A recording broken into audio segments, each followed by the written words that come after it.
The mahogany-paneled hearing room of the Rayburn House office building was filled to capacity on a humid Tuesday morning in September 2025. C-SPAN cameras rolled as Kellyanne Conway adjusted her microphone, her signature blonde hair glinting under the fluorescent lights. She had been summoned to testify before the House Oversight Committee over alleged Hatch Act violations during her tenure as counselor to former President Donald Trump. But what followed would become one of the most memorable exchanges in congressional history. Across from Conway sat Representative Jasmine Crockett, a poised Democratic lawmaker from Texas whose steady gaze didn't waver. At 44, Crockett had already established herself as one of the sharpest interrogators in Congress. Yet even she couldn't have predicted what was about to happen. "Ms. Conway," Crockett began, her tone measured but firm, "you've built an entire career on what you call alternative facts. Today, we're here to discuss the real truth." Conway's familiar smirk appeared, the same one she'd worn through countless TV debates. Leaning forward, she replied coolly, "Representative Crockett, I've faced far more formidable opponents long before you graduated law school. You want to talk about facts? Let's discuss your voting record, your campaign donors, and the real reason you're eager for attention today." The room erupted as committee members called for order and cameras clicked rapidly. It was clear this was only the beginning of a political moment that would dominate headlines. Before we move forward, don't forget to like this video, subscribe, and hit the notification bell for more political coverage. Comment below with where you're watching from. This is one showdown you'll want to see unfold. The hearing had been scheduled for 10 a.m., but anticipation built from early morning. Outside, protesters on both sides gathered with signs, some reading "Conway for prison," others "Witch hunt."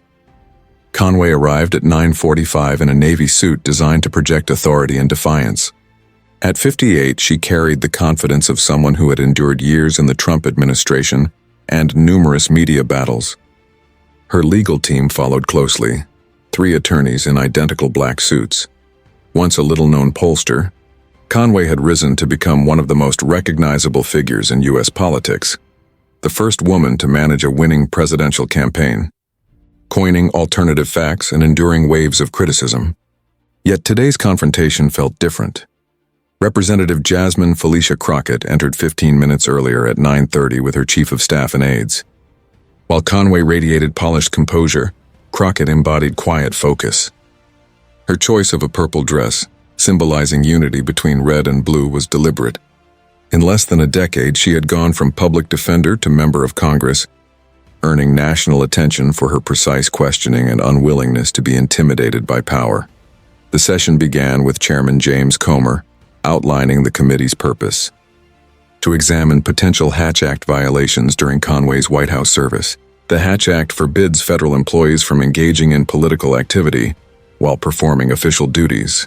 Despite multiple citations from the Office of Special Counsel, Conway had never faced serious consequences until now.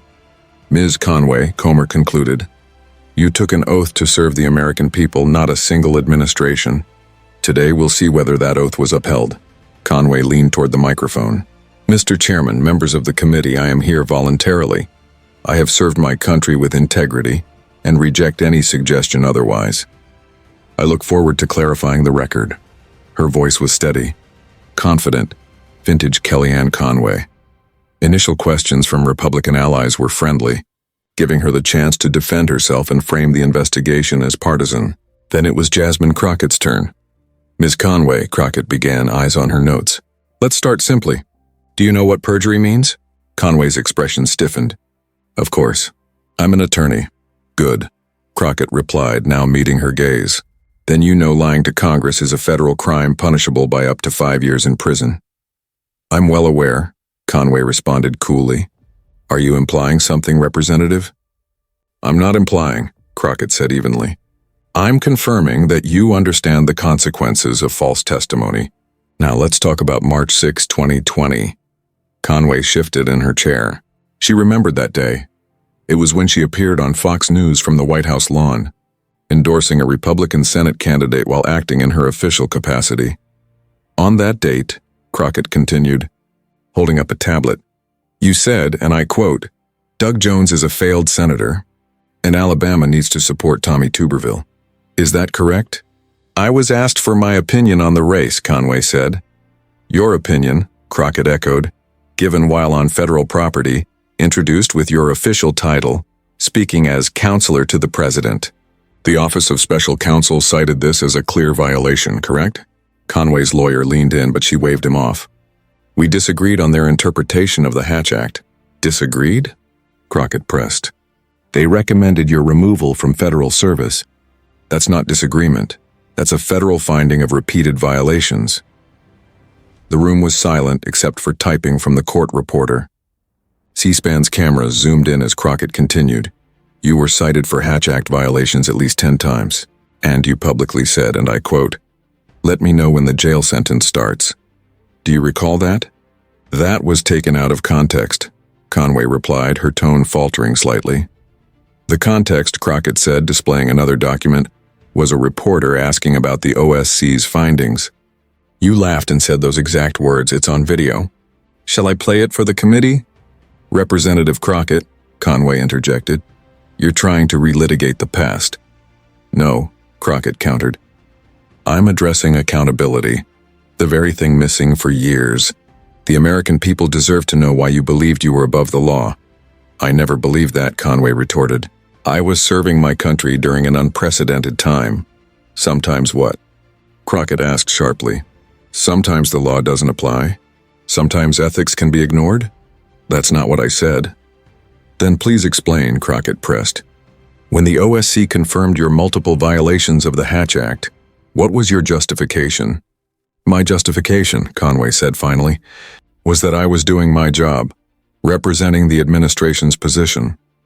Your job was to violate federal law, and mine was to communicate with the American people from the White House lawn, endorsing candidates while using my official position. Crockett was relentless now, each question landing with precision.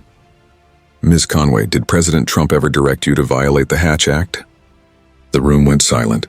This was the question everyone had anticipated, the one that could directly connect Trump to a potential federal violation. Conway's attorney immediately objected. That question involves privileged communications, but Crockett was prepared. Mr. Chairman, directing someone to commit a federal crime is not protected under executive privilege. The witness must answer. Chairman Comer looked uneasy. The Republicans shifted in their seats. The hearing was entering dangerous ground.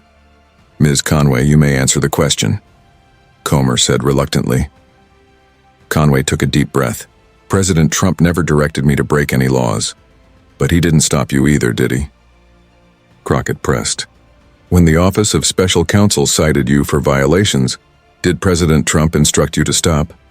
The president supported his staff, Conway replied. That's not my question, Crockett said firmly. Did he tell you to stop breaking the Hatch Act? Yes or no? It's not that simple. It's a yes or no question, Ms. Conway.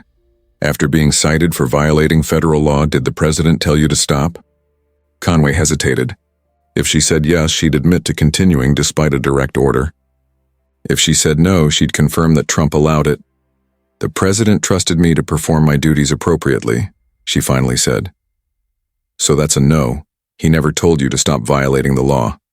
Crockett concluded. That was when Kellyanne Conway made what she thought would be her master move. She went on the offensive. Representative Crockett, Conway said sharply, leaning forward.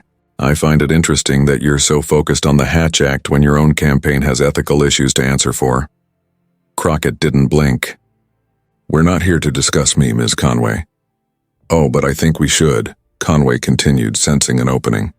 Since you brought up ethics and law-breaking, let's discuss the $50,000 in campaign donations you accepted from a passee currently under federal investigation. Republican members perked up. This was unexpected. Crockett's expression remained calm, but her posture straightened slightly, and a small, knowing smile appeared, one that should have warned Conway she was walking into a trap. Ms. Conway, Crockett began slowly, are you attempting to deflect from your own potential misconduct by making unsubstantiated claims against a member of Congress? They're not unsubstantiated, it's public record, Conway shot back. You're right, Crockett said, surprising everyone. It is public record. It's public record that I received fully legal contributions from a PAC later investigated and cleared of wrongdoing. It's also public record that I voluntarily returned those funds, even though I wasn't required to. Do you know what else is public record, Ms. Conway? Conway stayed silent.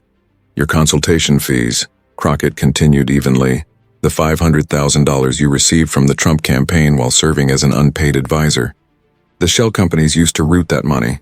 The fact that you never properly disclosed those payments. Should we discuss that public record? The color drained from Conway's face as her attorney leaned in to whisper. I don't know what you're referring to, Conway muttered, her voice losing confidence. Then let me refresh your memory. Crockett opened a thick folder and laid out documents, transfer receipts, bank statements, corporate filings, all obtained through lawful FOIA and public record searches. Ms. Conway, did you or did you not receive payments from the Trump campaign through CAC Consulting LLC while serving as counselor to the president? Any payments I received were for work completed before joining the administration. These transfers are dated April 2020, Crockett noted. You were very much part of the administration at that time.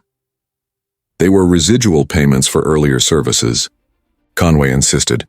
Residual payments of $50,000 a month for work done 3 years earlier? Crockett asked pointedly. Ms. Conway, do you think this committee is naive? At that moment, Conway made her fatal error. Cornered and frustrated, she lashed out with a line that sealed her fate. Representative Crockett, I've dealt with far more intelligent opponents long before you graduated from law school. You want to discuss facts?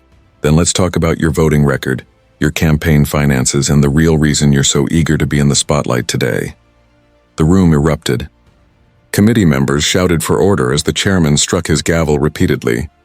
But Jasmine Crockett remained composed, her faint smile widening slightly. When silence returned, she leaned toward her microphone. Ms. Conway, I graduated from law school in 2006. Since then, I've served as a public defender, fighting for people who couldn't afford justice. I later became a state legislator, working on laws to protect voting rights and advance criminal justice reform. Now I'm a member of Congress holding individuals like you accountable, likely for the first time in your career.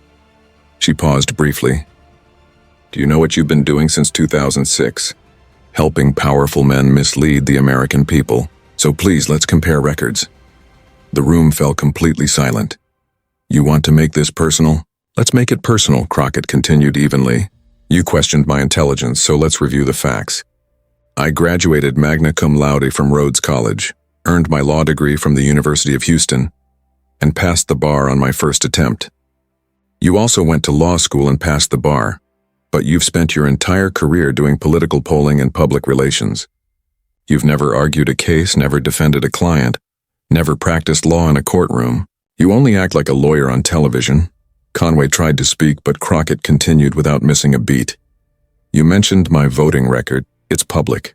I voted for healthcare expansion, education funding, infrastructure investment, and support for working families.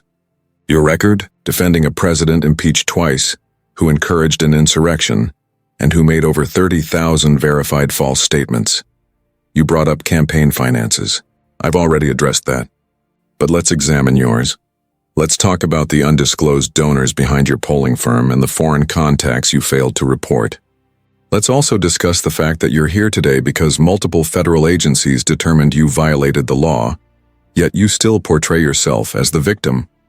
Crockett then reached into her briefcase, removing a folder marked with red tabs. Camera zoomed in as she opened it deliberately. Ms. Conway, I'd like to show you something. Committee Exhibit 47. She held up a document. Conway's attorney immediately stood. Mr. Chairman, these materials were not shared with us beforehand. This is improper procedure. Chairman Comer turned to Crockett. Representative, what is this document? This, Crockett replied calmly, is an email from Ms. Conway's personal account to Trump campaign officials, dated June 15, 2020. In it, she explicitly coordinates campaign strategy while serving as counselor to the president. This document was obtained legally through a subpoena, and Ms. Conway's counsel was notified about it 3 weeks ago. Conway's lawyer sat down slowly. Face turning red, Crockett continued. In this email, you wrote, and I quote, "We need to hit Biden on Hunter before the convention. I can do media hits from the White House to give it more credibility." Is this your email, Ms. Conway? Conway looked at the paper, visibly unsettled. Ms. Conway, Crockett repeated. Is this your email? I would need to review it in full context, Conway said carefully. The context, Crockett replied, is that you used your official position to plan campaign messaging. That's not only a Hatch Act violation, it could also constitute criminal conspiracy to defraud the United States. Are you aware of that? Conway's voice grew faint. I wish to invoke my Fifth Amendment rights. The room erupted once more.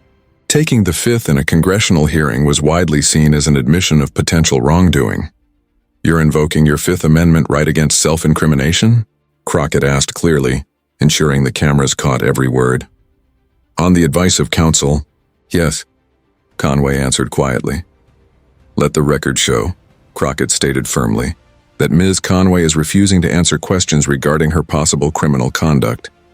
She paused briefly before adding, but let me ask one final question, Ms. Conway, and this one doesn't concern your personal liability, so you can't invoke the Fifth.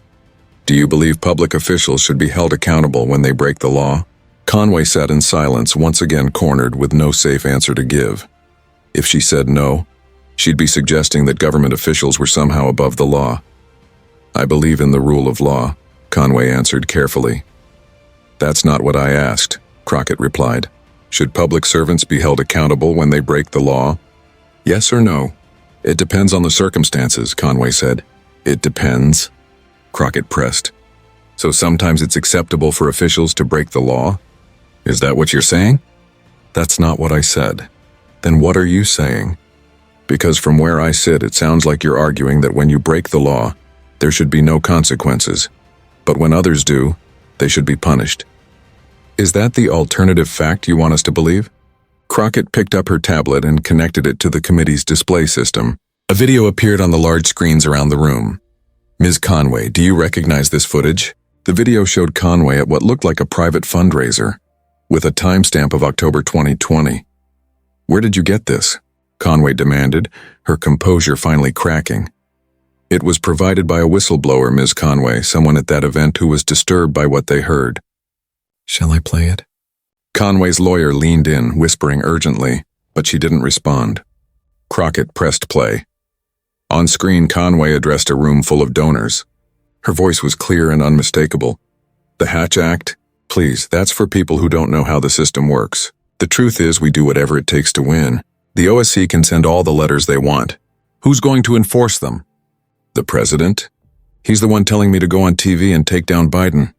The attorney general? He's on our side. Congress? Too scared to act. We're untouchable. And after we win in November, we'll remember who stood with us and who didn't. The room erupted into chaos. Conway had just admitted on video to knowingly violating federal law, with direct support from both the president and the attorney general. Ms. Conway, Crockett said over the noise, do you want to revise your earlier testimony where you claimed President Trump never instructed you to break the law? Conway huddled with her attorneys. Finally, one of them stood up. Mr. Chairman, we request a recess to consult with our client. Denied, Crockett said firmly before the chairman could respond. Ms. Conway has had weeks to prepare for this hearing. She doesn't get to walk away now that she's been caught misleading Congress. Ms. Conway, you're still under oath. Did President Trump direct you to violate the Hatch Act? I invoke my Fifth Amendment rights. Did Attorney General Barr knowingly allow you to violate federal law? I invoke my Fifth Amendment rights. Did you lie to this committee today when you claimed you never thought you were above the law? I invoke my Fifth Amendment rights. Crockett leaned back in her chair, letting the silence stretch. Every major network in the country was broadcasting live. Conway's repeated invocation of the Fifth was devastating, but Conway wasn't finished. She still had fight left. During a brief pause as Crockett organized her papers, Conway grabbed her microphone. Representative Crockett, she began sharply, since you seem to have access to private videos and emails, I wonder what your own constituents would think of your private communications. What about your text with progressive donors promising to destroy anyone tied to Trump? What about your coordination with activist groups to disrupt federal proceedings? You want to talk about criminal conspiracy? Let's discuss your conspiracy to stage show trials for political gain. For the first time that day, Crockett laughed, genuinely. Ms. Conway, she said, you've taken the Fifth multiple times. You've just been shown on video admitting to criminal behavior. And now you're accusing me of misconduct? You want to see my texts with donors? Fine. Crockett pulled out her phone and held it up. I'll submit my phone to the committee right now for a full forensic review. Every text, every email, every call log. Will you do the same? Conway said nothing. That's what I thought, Crockett continued. See, Ms. Conway, that's the difference between us. I have nothing to hide. You have everything to hide, and the American people can see that now. But Crockett wasn't done. She had saved the most powerful moment for last. Ms. Conway, she said, lifting a single sheet of paper. This is Committee Exhibit 52A. She held it up for everyone to see. This is an immunity agreement between you and the Southern District of New York, dated January 21st, 2021, one day after President Trump left office. Under this agreement, you agreed to cooperate with federal prosecutors in exchange for immunity from charges related to your Hatch Act violations and other potential crimes. Is that correct? The room fell silent. It was a stunning revelation. No one had expected this. Conway's face turned pale. That's a sealed document, she stammered. How did you— It was unsealed yesterday, Crockett replied evenly, by order of a federal judge for the purpose of this hearing. So, Ms. Conway, did you or did you not agree to provide evidence against other Trump administration officials in exchange for immunity? I need to consult with my counsel, Conway muttered. You already consulted with federal prosecutors, Crockett shot back. You made a deal to protect yourself and betray your colleagues. And then you came here today and lied to Congress anyway. Do you know what that means, Ms. Conway? She paused. It means your immunity deal is void. It means you can now be charged for everything. The Hatch Act violations, the false testimony, the campaign finance breaches, all of it.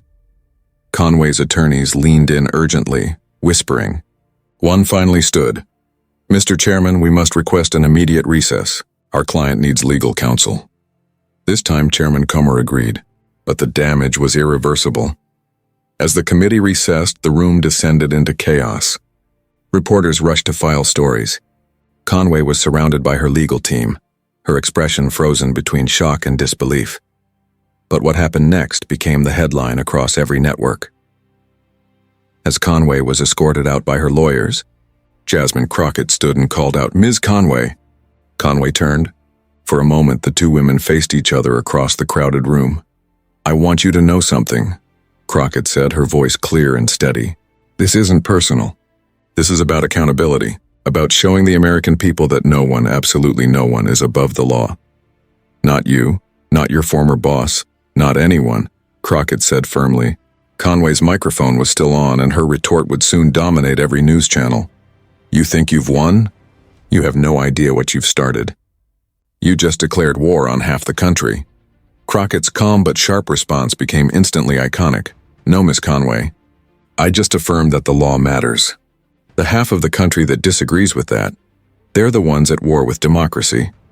Within minutes, the phrase Crockett destroys Conway was trending worldwide on Twitter.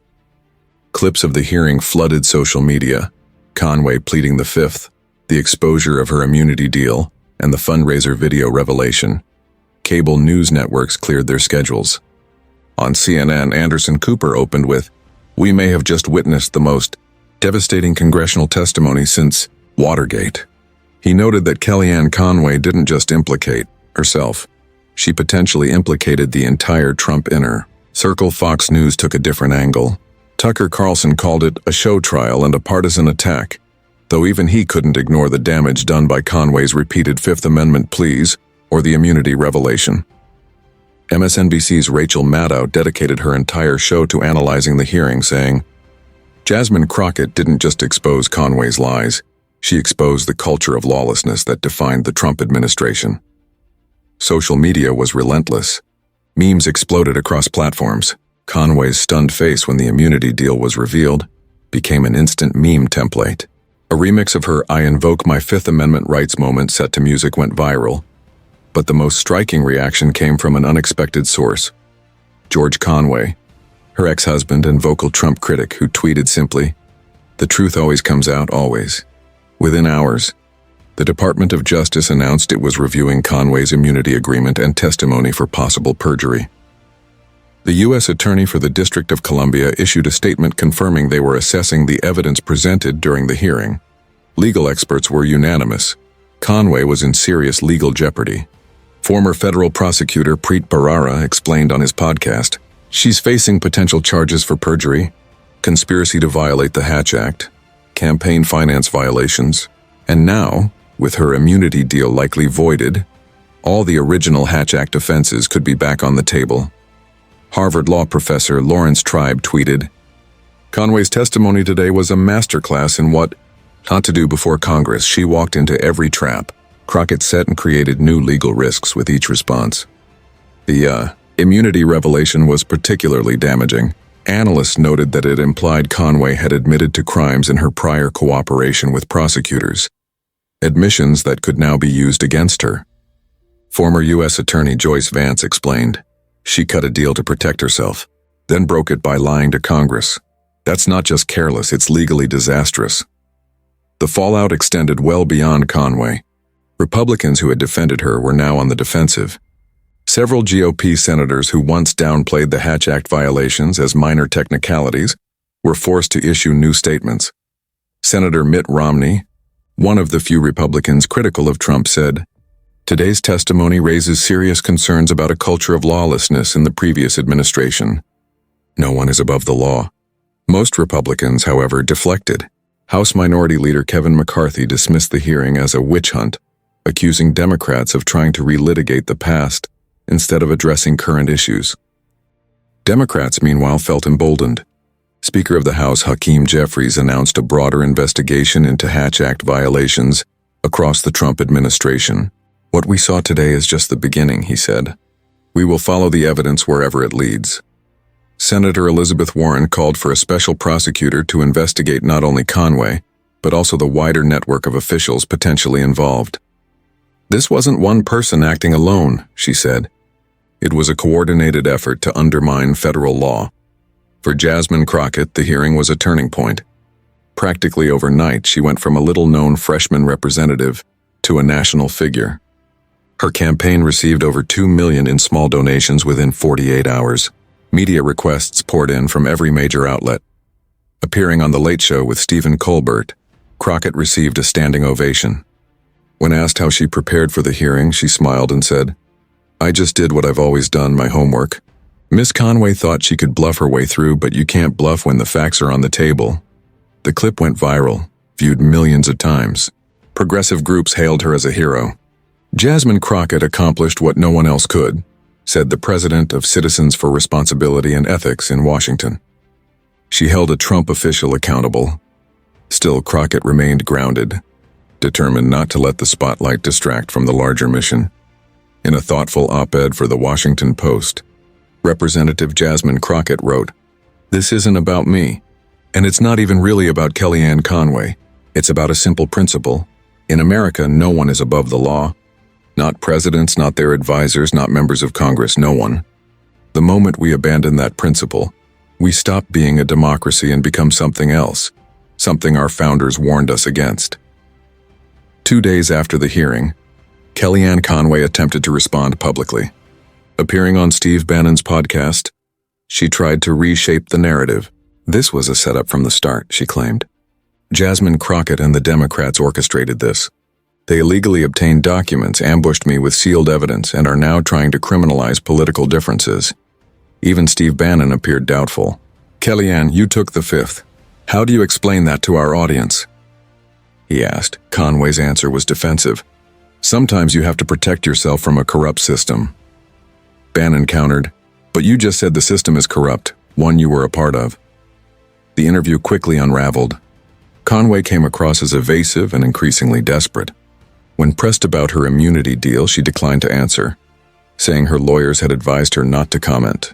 She resorted to attacking Crockett again, describing her as an ambitious freshman who doesn't understand how Washington really works. But the criticism failed to land. The evidence against her was too strong, and the video footage too damaging. Her former Trump administration colleagues remained notably silent. Even Donald Trump, who typically defended his allies, issued only a brief statement through his spokesperson. Kellyanne Conway was a minor figure in my administration. I hardly knew her. It was the ultimate betrayal, underscoring how politically toxic Conway had become. Within a week of the hearing, the investigation expanded dramatically. The House Oversight Committee issued subpoenas to 6 additional former Trump administration officials who had been cited for Hatch Act violations. Meanwhile, the Department of Justice announced a broader investigation into possible criminal violations of the Hatch Act throughout the Trump administration. The FBI soon raided Conway's home and office, seizing documents and electronic devices. Several whistleblowers came forward. 3 former White House staff members provided new evidence, including emails and text messages showing Conway had coordinated directly with the Trump campaign while serving in her official government role. One particularly damaging revelation came from a former assistant, who shared audio recordings of Conway saying, "The Hatch Act doesn't apply to us. We're going to do whatever it takes to win, and if anyone has a problem with that, they can take it up with the president." Forensic experts later verified the recordings, adding to the growing body of evidence against her. 3 weeks after the hearing, the inevitable happened. Kellyanne Conway was formally indicted on multiple federal charges. These included 4 counts of violating the Hatch Act, 2 counts of perjury for lying to Congress, 1 count of conspiracy to defraud the United States, and 3 counts of making false statements to federal investigators. The indictment was unsealed during a press conference by the U.S. Attorney for the District of Columbia, who stated, "No one is above the law. These charges reflect our commitment to holding accountable those who betray public trust and lie to Congress." Conway surrendered to federal authorities and was released on a $500,000 bond. Images of her walking into the courthouse appeared. On every front page and news site across the country, her legal team released a statement maintaining her innocence and calling the charges politically motivated. However, legal analysts were skeptical. The evidence from the congressional hearing alone could secure a conviction, said former prosecutor Eli Honig. Combined with the material from the FBI raid and whistleblower testimony, she's facing a serious legal challenge. The Conway hearing and its aftermath carried deep implications for American politics. It proved that there could be genuine consequences for violating ethical standards and federal laws rules that many had previously treated as optional.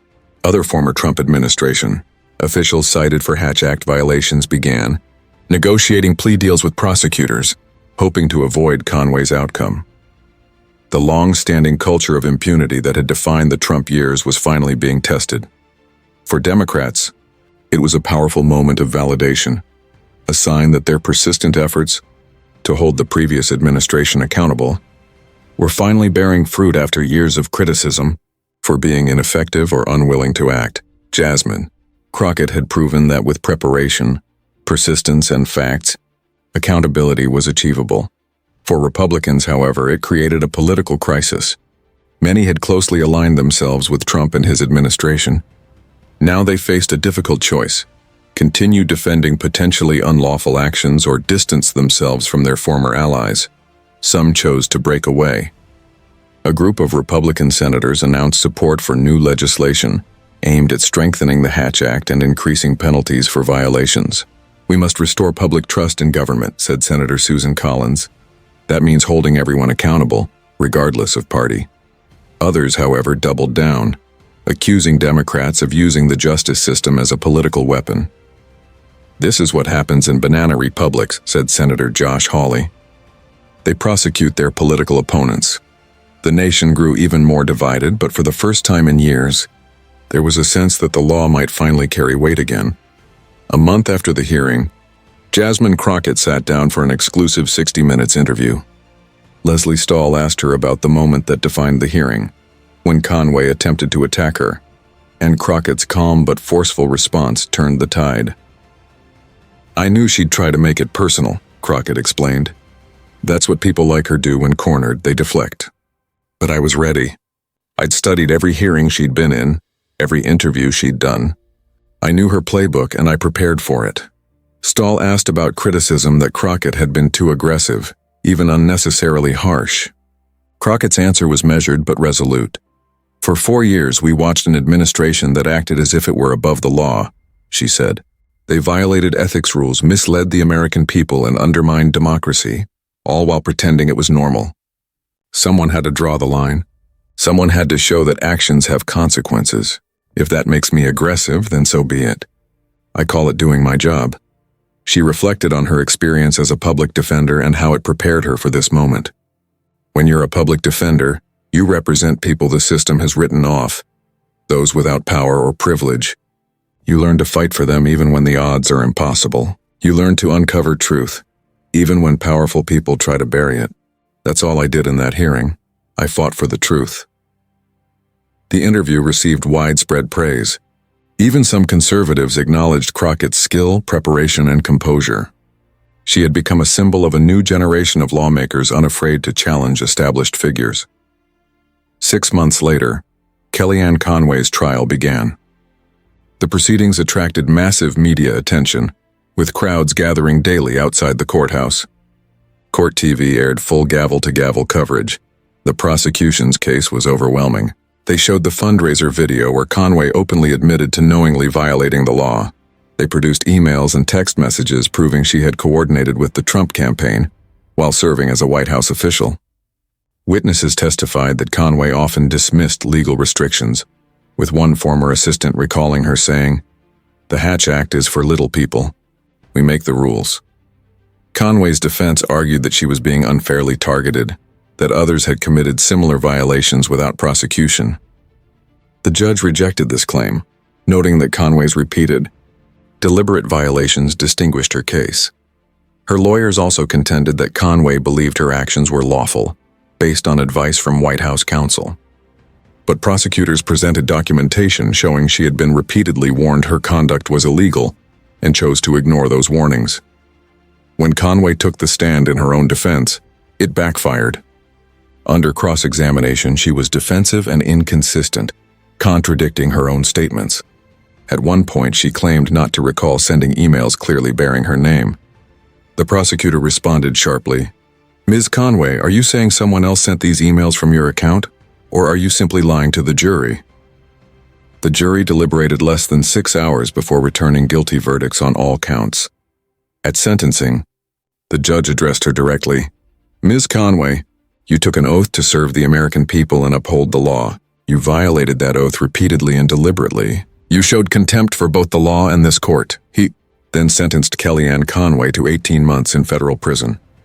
This sentence reflects the gravity of your crimes and the importance of deterring others who might believe they're above the law.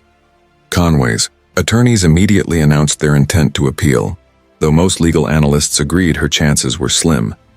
As Kellyanne Conway began serving her sentence in federal prison, the effects of her clash with Jasmine Crockett continued to ripple through American politics. Law schools started using the hearing as a case study on effective congressional oversight and cross-examination. Crockett's meticulous preparation and pointed questioning became a model for other lawmakers. The Hatch Act, once dismissed by many politicians as symbolic, now carried real consequences. Federal employees were required to complete additional training on the law, leading to a sharp decline in violations. Other former Trump administration officials who had previously avoided accountability soon came under new investigation. Several faced fresh indictments, signaling the end of the culture of impunity that had defined the Trump years.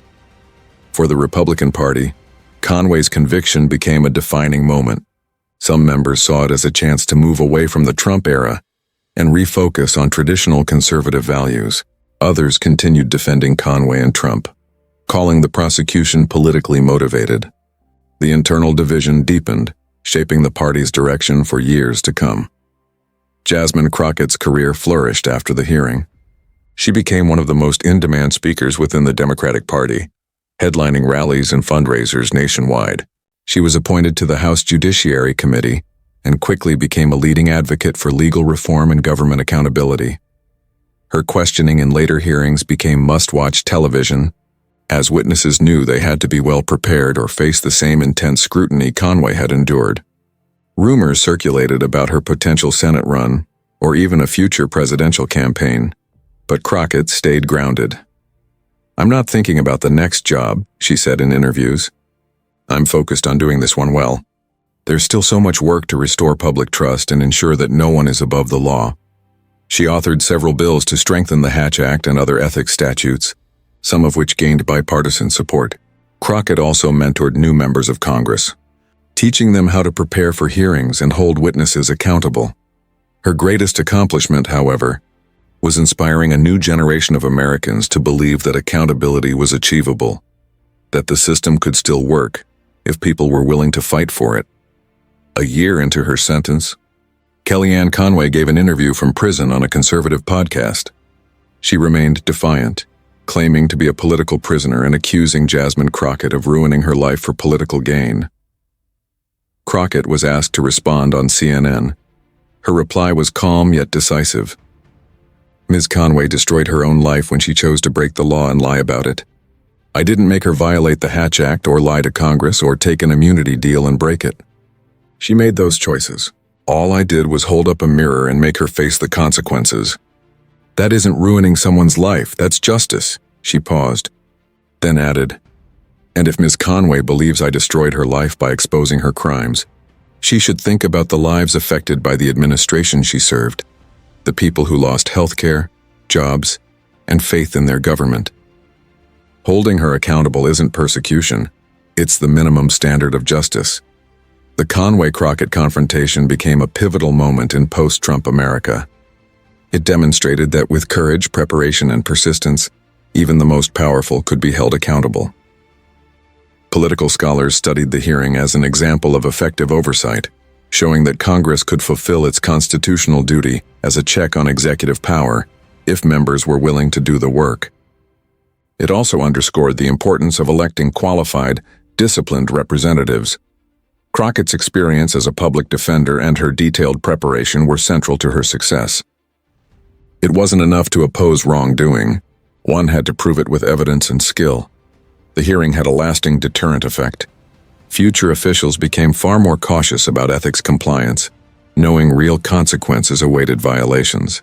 The days of treating the Hatch Act as optional were over. Most importantly, the moment gave renewed hope to Americans who feared the powerful would always escape justice. It reminded them that the system, though imperfect, could function when driven by integrity and determination. Looking back, the instant Jasmine Crockett countered Kellyanne Conway's personal attack with solid evidence marked a turning point in U.S. political history. It was the moment accountability returned to Washington. When truth mattered again, Conway had entered that hearing room confident, believing she could outmaneuver a freshman representative. She had decades of experience manipulating the media, deflecting scrutiny and reframing narratives. But she had never encountered someone like Jasmine Crockett, someone who did her homework, who wasn't intimidated by status or spin, and who came armed with undeniable facts. The exchange that stunned the nation wasn't just Crockett's sharp rebuttal, it was her methodical dismantling of Conway's falsehoods, her exposure of hidden evidence, and the collapse of a carefully crafted public image. It proved one fundamental truth. Facts matter. Evidence matters. The law matters. And when someone stands up to demand its enforcement, even the most powerful can be held to account. Jasmine Crockett didn't just challenge Kellyanne Conway in a congressional hearing. She proved that democracy could still function, that oversight still mattered, and that no one was beyond the reach of justice. The echoes of that moment remain today. Every time a government official considers breaking ethics laws, they remember Conway's fate. Every time a witness thinks about lying under oath, they recall that cross-examination. And every time someone claims to be untouchable, they remember that truth and courage can bring anyone down. That's the story of how Jasmine Crockett reshaped American politics and reminded the world that accountability still exists. If you found this story meaningful, hit the like button and subscribe for more deep dive political analysis. Tap the notification bell to stay updated and share this video with anyone who believes justice is no longer possible. Comment below, do you think justice was served? Which public figures should face similar accountability? Your engagement helps us continue bringing stories that matter. Thanks for watching, and remember, in a democracy, the truth always wins.